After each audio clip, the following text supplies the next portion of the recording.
L'administration fiscale ivoirienne a récolté 1658,3 milliards de francs CFA au cours de l'année 2015. Les prévisions en début de l'année s'évaluaient à 1672 milliards de francs CFA, soit un déficit de 13,6 milliards. En 2014, la Direction générale des impôts avait pu recouvrer 1478 milliards de francs CFA d'impôts. En ce qui concerne les services des impôts, au niveau de la Côte d'Ivoire, depuis 2012, c'est un des services administratifs qui fonctionne le mieux, qui est le plus efficace. Systématiquement, année après année, ils ont réussi à plusieurs fois surpasser leurs objectifs.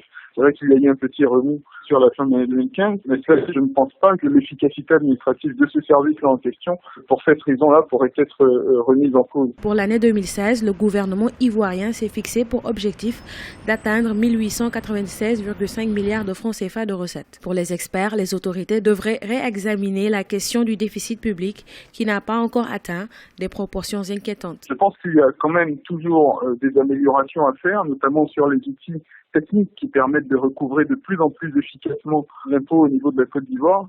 Je pense que ces services en sont conscients. Il y a d'ailleurs chaque année au niveau de la note fiscale des dispositions qui sont prises de façon technique pour justement améliorer le recouvrement, pour le faciliter aussi pour les usagers, parce qu'il faut reconnaître qu'en Côte d'Ivoire, et c'est le cas aussi de beaucoup d'autres pays africains, on est dans un contexte où les opérateurs économiques ont des liens, on va dire, trop réguliers avec les services des impôts, ce qui peut aussi contribuer à freiner l'activité. La République de Côte d'Ivoire prévoit un taux de pression fiscale de 16,4% en 2016 contre 16,1% en 2015. Selon les analystes, l'atteinte des objectifs fixés en 2016 repose sur les efforts de production des services de recouvrement, le renforcement du contrôle fiscal et un meilleur encadrement des exonérations.